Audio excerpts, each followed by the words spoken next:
In this episode, I'm going to teach you how to fix your lateral hip pain. That's called greater trochanteric bursitis or gluteal tendinopathy. I want you to have the capability to fully move the way your body was designed to, right? Jump of the head, I'll take you back to where my problems lie. In trouble, younger daughter done some that made my mama cry. Out to the heavens like I bless him, for I know he's lost. Caught in a trance and this manic depression settled in. Living in the fantasy world. Hey, what's up everybody? I'm Dr. Horschig from SquatUniversity, and this is episode 27 of the Ask Squat U Show. Hope you guys are having a great holiday so far. By the time you guys are seeing this video, it'll already be 2018, so I hope you guys had a great new year and are ready for an amazing 2018. Let's get to today's question. Joel writes, greater trochanteric bursitis from squats. How do I rehabilitate without walking away from squats for a time? All right, so today we're going to talk on the topic of lateral hip pain. Now, most of the time when people have this, they have a very slow onset, a very dull, achy pain right here on the side of the hip, your greater trochanteric femur, basically the big bony prominence that sticks out. And you can actually pinpoint often where the pain's at. You'll find that bone, go right underneath, and you can push on it. It'll be really painful. Now, sometimes people have pain when lifting, but often this injury presents when you're trying to sleep on that affected side at nighttime. Now, research has shown that this injury is more prevalent in anyone who's had low back pain, women, and anyone over the age of 40. However, really anyone can still have this injury, which is why we're going to talk about it today. Now, traditionally, people will call this injury greater trochanteric bursitis. Bursitis is an inflammation of a bursal sac. Now, what is a bursal sac? It's a small fluid-filled, basically airbag that sits over bony parts of your body and cushions the amount of tissues and muscles that run over it so there's less friction. Well, people think that a lot of lateral hip pain is due to greater trochanteric bursitis. Unfortunately, there's not a lot of research to back that up, and we find that often only about 8% of all lateral hip pain cases are due to an inflamed bursal sac. Actually, what we find is that most of the time, it's due to a tendinopathy or an overuse injury of the small tendons of your side glute muscles, your glute medius and your glute minimus, that causes overload and eventual injury. In fact, research has shown that gluteal tendinopathy can be one of the most prevalent types of tendon injuries in the entire lower body, even more so than quad or patellar tendon pain.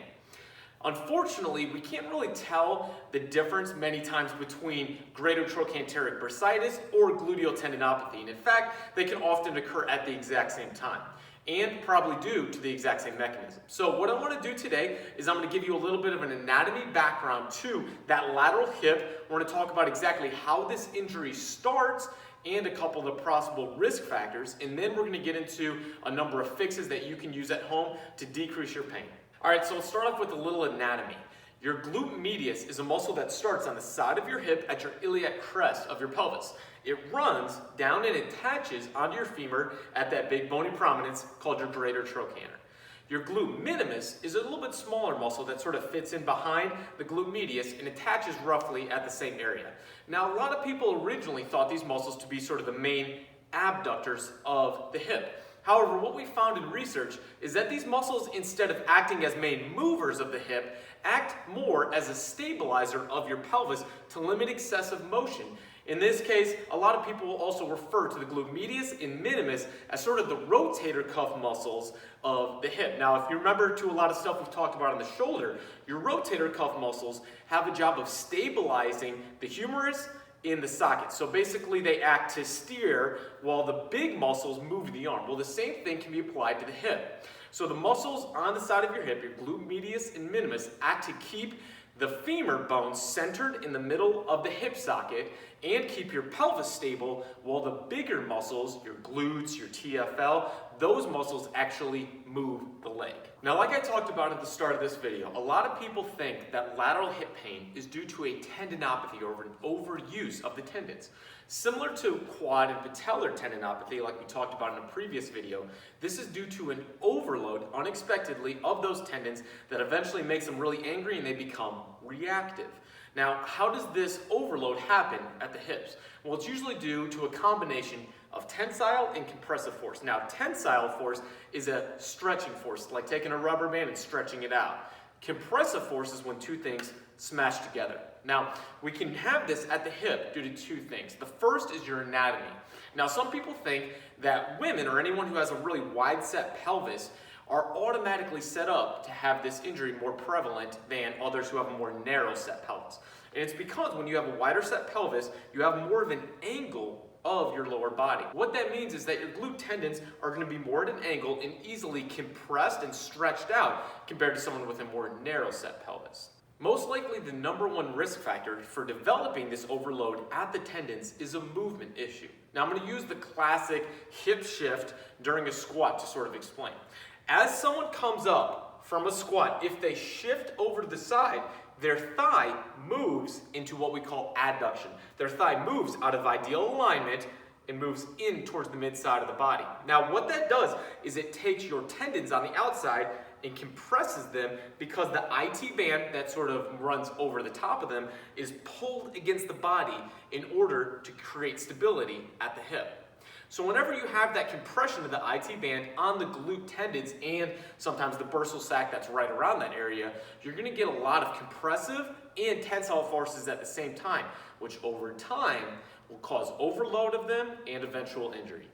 So then the big question is, how do we fix this lateral hip pain? Well, the first thing we have to do is decrease the amount of compressive and tensile forces placed on those tendons and the associated bursa throughout our day. Now, the first thing, obviously, is our workout. A lot of times, we're going to have this problem due to movement issues in your training. Now, sometimes these movement issues don't present until you're lifting really heavy weight. If when you're lifting heavy, you see a knee collapse or a hip shift over to the side, even if it's really small, that can be sort of the main problem that's causing your pain. So at this time, you have to take those heavy lifts out of your training if you really want to address this problem and decrease your pain. The second thing you can do is sort of think about how you're holding your body throughout your day, because it's usually not just things that you do during your training that lead to this pain. Two of the things I want you to think about throughout your day are how are you standing and how are you sitting. Now, for standing, a lot of times people will sort of hang out on one hip. And what that does is, again, brings your thigh towards the midline of your body and puts a lot of tensile and compressive forces on that thigh. Second thing is how are you sitting? If you're having this pain, try not to sit with your legs crossed or your knees in, because again, you're doing the same thing to your thigh and causing more compression and tensile forces on that lateral hip. Now, as far as rehab exercises go, there's not a lot of research that sort of shows a gold standard for how to treat this lateral hip pain. However, we can use our understanding of general tendinopathy rehab that we've used on other areas of the body, like the quad, patella, or Achilles, to really help guide our rehab for this lateral hip pain. We're going to start off with isometrics, followed by good isotonic or strength exercises, and finish with some movement re-education. This is what it's going to look like.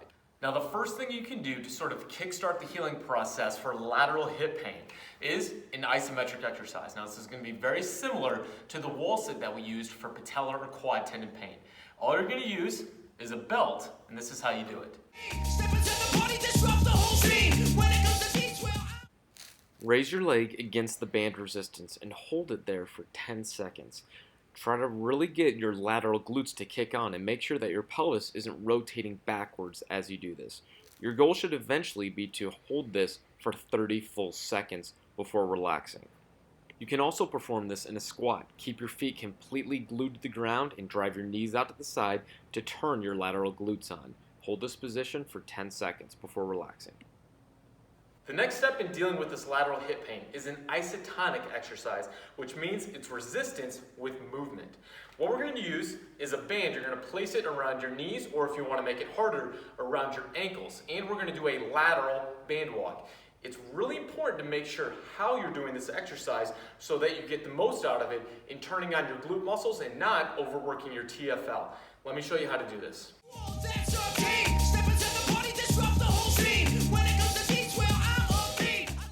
Start walking sideways by driving through your trail leg. This will correctly prime your glute medius muscle. However, if you start by reaching with your forward leg, you'll incorrectly use your TFL muscle, an already overactive muscle. The last step in dealing with lateral hip pain caused by greater trochanteric bursitis or gluteal tendinopathy is retraining the movement problem that started it in the first place. Remember, this is often a hip shift or a knee collapse.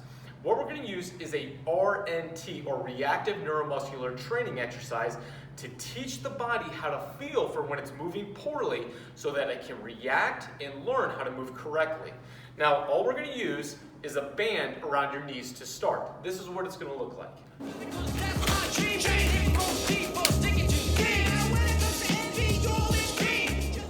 With your foot grabbing the ground in a stable position, drive your knees out against the band resistance during your squat. This will turn on your glute muscles and keep your body from performing poor mechanics. You can also perform this with a barbell back squat during your warm-ups to prime your glutes to perform purposeful and good stable movement during the rest of your training. So there you go. There's a simple approach to understanding lateral hip pain, what it causes, and a couple ways to fix it. I definitely recommend, if in doing some of these fixes you're not really feeling a huge decrease in pain, to definitely go see a sports physical therapist for some hands-on treatment. So I hope you guys liked today's Ask What You show. If you did, please share it with your friends, like and comment, and subscribe to my page. My question of the day is, what is your New Year's resolution? I know by the time this video comes out, it'll already be 2018, so let me know in the comment section below, what is your New Year's resolution? Until next week, guys, happy squatting. Hometown hero on the road doing shows and sold out arenas. You can call me what you want, but you won't ever slow my dreams up. This is the vision of a dreamer. I seem to